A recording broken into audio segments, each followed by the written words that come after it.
with Andrew Tate. Has he had a chance to tangle with any of the Beacon boats in any of the preliminary heats, or are we just going to have to wait till the end to see if that new engine in the 91 is going to be enough to take down either of the Beacon boats? I think he got a swing at him in Heat 1A. I think we had Team Madison versus Team Strong. Okay. In that one, and that was when they came back to the dock and said, let's put a different motor Yeah, that's in. a different engine. So, you know, it'd be interesting once again to see if the 91 has that extra gear like it had in its previous heat to just sort of pull away. It was like extraordinary to me that with the parity that we've seen so far in the field, it just seemed like that new engine that just caught an extra gear and he was gone.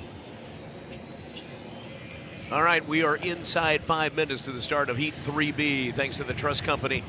Traffic watch, thanks to Bob's Burgers and Brew. We do have quite a bit of traffic now heading southbound over the Blue Bridge. Just a reminder, keep focused on what's ahead of you.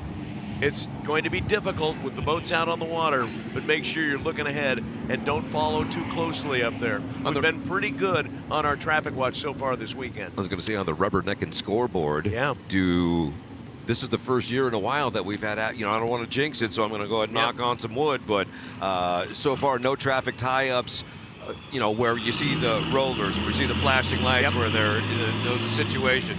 But there's no questions about it, especially with the boats starting to come out onto the river. You could just see the traffic almost come down to like a 10-mile-an-hour standstill. On the backstretch, Team Madison on the inside, Runny in the home street. You've got Tate in the Goodman Real Estate on the outside. And we will have a crossing of the infield, the ESCO electric infield, by both Madison boats. They did this previously. Under 330. Then here comes Daddy Jimmy King right around Tire Factory turn number 2. And Bobby King headed right at you in the 12-gram trucking and Tire Factory turn 2. This is going to be great seeing father and son battle it out right next to each other. Lanes 3 and 4. Coming up on 3 minutes until the start of 3B. So it looks like the teammates may have decided that it will be, here cutting across is Andrew Tate in the Goodman Real Estate through the ESCO infield. Just as you spoke. I thought maybe he was going to let Runny have lane number 1, but maybe not. Now remember that conversation about teammates. And it was Andrew Tate who said, no, I wear gold and black. He wears blue and white. He doesn't like the term teammates. Well, he just jumped in front of him over there and said, if you want to jump inside of me, you're going to have to do something else other than what you're doing right now. 230 until the start. Here comes the Turbinator down the front straightaway. Sounds good. Yep, Jimmy King not running too very hard. Then at the top end of the race course, we'll watch him around and see just how far outside he wants to swing. But the key here is going to be, he's going to be on the outside, but Bobby King, is going to have an opportunity to run on the front row. So hopefully we get a good-looking 4-boat start here. Coming up on 2 minutes. 2 minutes mark. And 3B, the Trust Company. And Bobby King is just past the start-finish line with 2 minutes to go.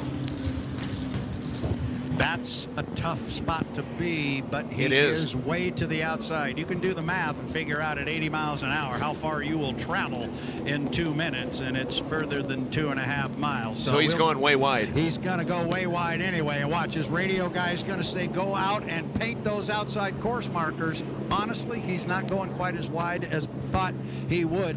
He is in a tough spot right now. Hey, fellas, listen to Jimmy King as he goes by, and listen to that boat and tell me if you think it sounds all right.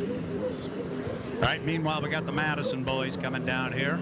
Andrew on the inside, Dylan just outside of him. Buck 10.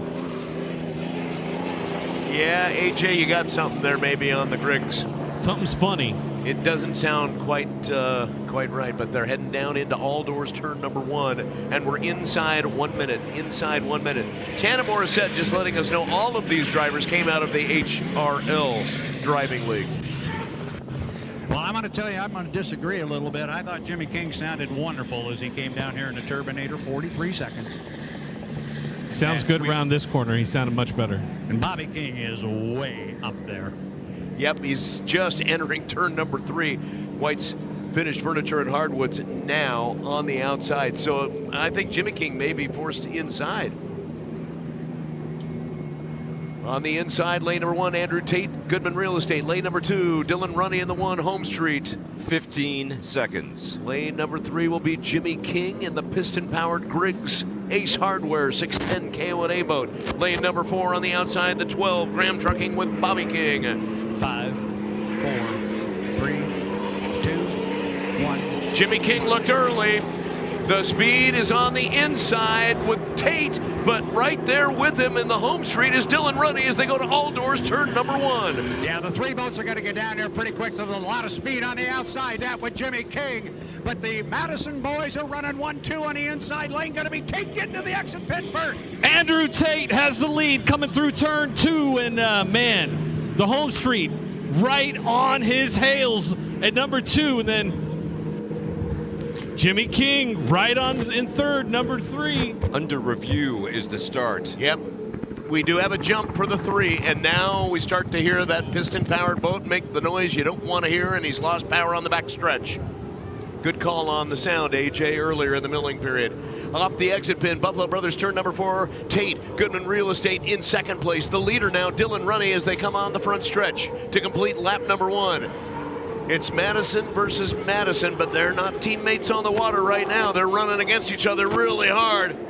Trying to gain on the inside, the Goodman Real Estate with Andrew Tate. Heading into all doors, turn number 1. Runny's with the lead. You could, no, he doesn't have the lead. If he does, it's by a coat of paint. AJ, they're dead even.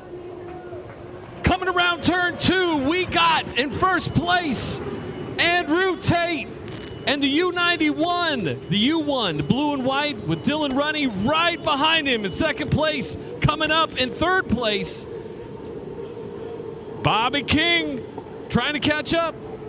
Jimmy King, meanwhile, in the Griggs boat, looks to be inside the apex of turn number 3, White's Furniture, and out of the way. So that's certainly a good spot for him to be without power right now. Exit pin, the leader is Tate by almost a half a rooster tail as they come onto the front stretch. So Tate, they found the right engine, didn't they? They said they had a bigger bullet, and they're shooting it right now.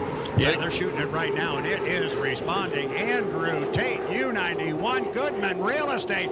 I'll tell you what, Dylan Runny in the home street is not going to let him go, but Andrew Tate on an inside lane's got an absolutely gorgeous boat ride to the apex at AJ. Look at the rooster tails coming around Tire Factory turn 2. It is Andrew Tate leading by almost a full rooster tail. The U1 and Dylan Runny trying to run him down the backstretch, but doesn't look like he's going to make it. Bobby King coming in third. King at the exit pin at Tire Factory turn number 2, heading up the Griggs Ace Hardware backstretch. It is almost a rooster tail lead right now for Tate. Trying to reel him in, but he's going to be on the outside. Runny's got a long way to go to try to catch his teammate Tate in the Goodman Real Estate 91, and he won't be able to do it. At the exit pin out of the front stretch, your race leader, Andrew Tate, looking on the outside, though. Here comes a hard-charging Dylan Runny. He's flying the home street, but he's not going to catch Andrew Tate. Wow. He has an extra half a lap. That's a photo finish. He almost had him. And look at Bobby King representing. Third place finish for the Graham Trucking and Bobby King. He was making up a lot of ground as well. He had some to go, and I think he really put his foot into that last lap to see, okay, you know, it's the issue has been decided. Let's see what we got here. Love to see that. How close was that finish? You guys 2 boat lengths, maybe? Yeah. Yeah, he was really putting it, put his foot in it down that front stretch and was making up ground for sure. Wow. Yeah, I think that explains just how close the teammates are there. They, because there was, when they came down here at the end of lap 1 and the beginning of lap number 2, you, in fact, you called it. You said, Mike, you said Runny out in front, and then all of a sudden we could see Andrew on the inside, and he was coming really hard, and by the time they got down here, literally they were dead even, and I think that's when I said, yeah, if he's out front, it's only by a coat of paint. It was really good. Oh, Jimmy King. Oh, Griggs Ace Hardware. Oh, boy. You know, even Thornworks Tow Rope is on the way. Yep. Thornworks Construction, commercial, residential remodels. Yeah, you just hope there's nothing substantial there and some damage. I mean, we heard the popping when he goes up there, but that's just, you know, that's just the excess fuel popping out of the turbocharger more than likely.